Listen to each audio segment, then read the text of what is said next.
suivre, Seigneur, je veux bien te suivre, mais pas maintenant. Je veux bien te suivre, mais attends. Le Seigneur vous demande maintenant une prise de position nette, sans équivoque. Mes amis, les plus grandes destinées se sont souvent décidées dans un laps de temps très court. C'est Lévi, l'indélicat Lévi, à qui le Seigneur dit « Toi, suis-moi », et qui boucle ses coffres, et qui en un instant suit le Seigneur. C'est Saul de Tarse, le futur apôtre Paul, abattu aux pieds de Jésus-Christ, et qui dira « Seigneur, que veux-tu que je fasse ?»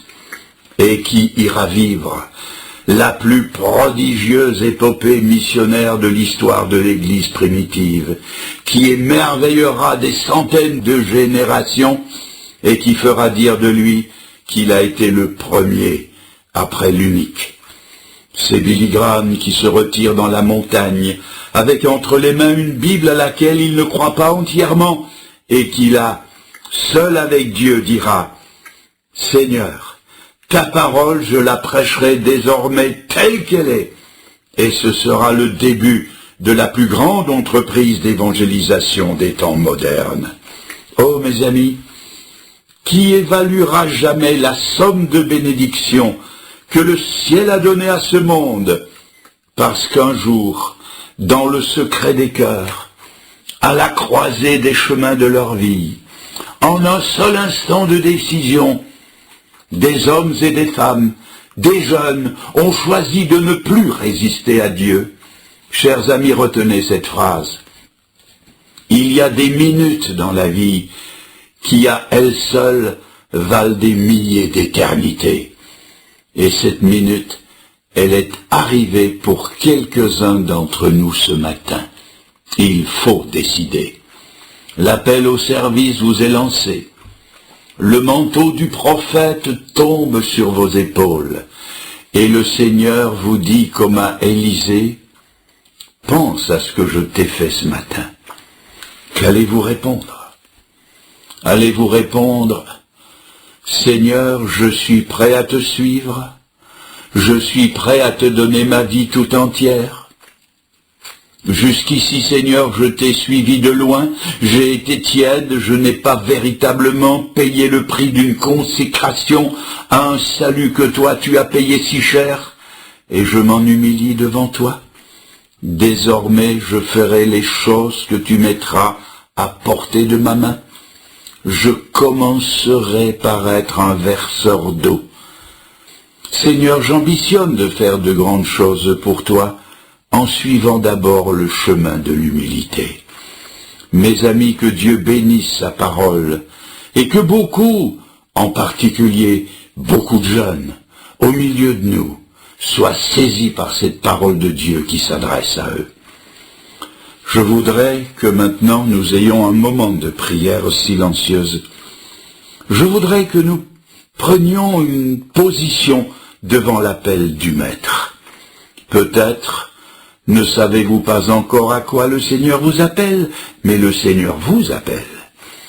Il a jeté sur vous le manteau de son appel. Toute la Bible est là pour nous dire que chacun qui se convertit reçoit avec le Saint-Esprit et par lui une fonction particulière dans l'Église. Quelle est ou quelle sera la nature de votre appel? Ce sera à vous de le découvrir par la prière et l'étude de la parole de Dieu. Mais le point de départ, c'est de dire « Seigneur, je suis disponible. Seigneur, tu pourras venir n'importe quand, même si je suis au labour des champs. Seigneur, n'importe quand, à n'importe quelle heure ou circonstance de ma vie, je dirai comme le jeune Samuel, « Parle, Seigneur, ton serviteur écoute. » Inclinons-nous maintenant dans la prière. Seigneur, nous sommes tous devant toi dans une attitude d'humilité. Il n'y a aucun esprit de suffisance en nous. Nous ne sommes rien. nous sommes petits, et pardonne-nous si parfois nous l'avons oublié. Seigneur, garde-nous toutefois d'être prétendument humbles au point de refuser de te servir. Personne n'est au-dessus ou au-dessous de ton appel. Et là, Seigneur, dans nos églises ou assemblées respectives où tu nous as mis, tu veux jeter sur nos épaules à chacun le manteau du service. Seigneur, aide-nous à le comprendre et à saisir l'occasion que tu nous donnes en cette matinée du jeudi de l'Ascension. Seigneur, si nous doutons de nous-mêmes, nous ne voulons cependant pas douter de toi. Accueille les décisions déjà prises ou qui vont l'être dans le secret de nos cœurs. Que ce ne soit pas une émotion passagère, un feu de paille ou un engagement sentimental sans lendemain, mais au contraire, que ce soit cette ouverture permanente à la disponibilité. Seigneur, donne ton Saint-Esprit dans le sens d'une onction pour une tâche particulière, peut-être unique au monde. Engage-nous dans le plan que tu as préparé pour chacun de nous. Seigneur, que cette matinée nous marque de façon indélébile pour le service de ta glorieuse personne et pour que te servir ait la préséance au-dessus de tout le reste.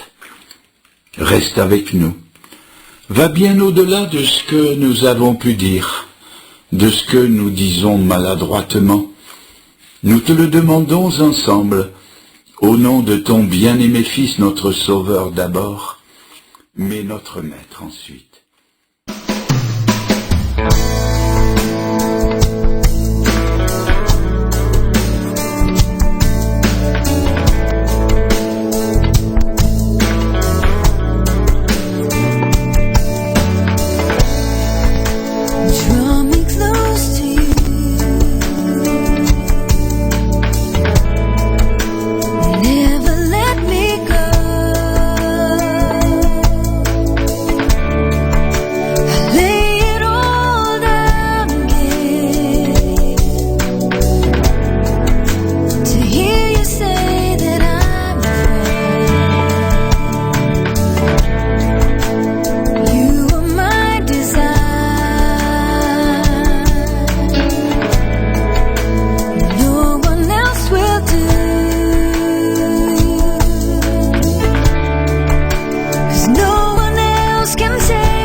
Paul aux chrétiens d'Éphèse. Chapitre 1. Moi, Paul, je suis apôtre du Christ Jésus parce que Dieu l'a voulu. J'écris à ceux qui appartiennent à Dieu, qui se trouvent à Éphèse et qui croient au Christ Jésus. Que Dieu notre Père et le Seigneur Jésus-Christ vous bénissent et vous donne la paix. Louange à Dieu, le Père de notre Seigneur Jésus-Christ. Il nous a donné toutes les bénédictions de l'Esprit Saint dans les cieux par le Christ. Avant la création du monde, Dieu nous a choisis dans le Christ pour que nous soyons saints et sans défaut devant ses yeux. Dieu nous aime. Et depuis toujours, il a voulu que nous devenions ses fils par Jésus-Christ. Il a voulu cela dans sa bonté. Alors chantons la gloire de Dieu pour la grandeur de ses bienfaits. Il nous les donne généreusement par son Fils très aimé. Dans le Christ, par son sang, nous sommes libérés du mal et nos péchés sont pardonnés, tellement la bonté de Dieu est grande. Oui, Dieu nous a remplis de ses bienfaits. Il nous a donné toute la sagesse et l'intelligence. Il nous a fait connaître son mystère, c'est-à-dire ce que dans sa bonté, il voulait faire dans le Christ depuis toujours. Ce projet, Dieu voulait le réaliser au temps choisi par lui, rassembler tout ce qui est dans les cieux et ce qui est sur la terre sous un seul chef, le Christ. Et dans le Christ, Dieu nous a donné notre part au salut en nous choisissant d'avance selon son projet. Il a fait tout cela parce qu'il l'a décidé et voulu. Alors nous qui avons été les premiers à mettre notre espoir dans le Christ, chantons la gloire de Dieu. Dans le Christ, vous aussi vous avez entendu la parole vraie, la bonne nouvelle qui vous sauve. Ensuite, vous avez cru dans le Christ et Dieu vous a marqué d'un signe. Cette marque, c'est l'Esprit Saint qu'il a promis. Cet Esprit est la première part des biens que nous allons recevoir de Dieu. Nous les posséderons quand nous serons entièrement libérés du mal. Alors, chantons la gloire de Dieu. Voici ce que j'ai appris.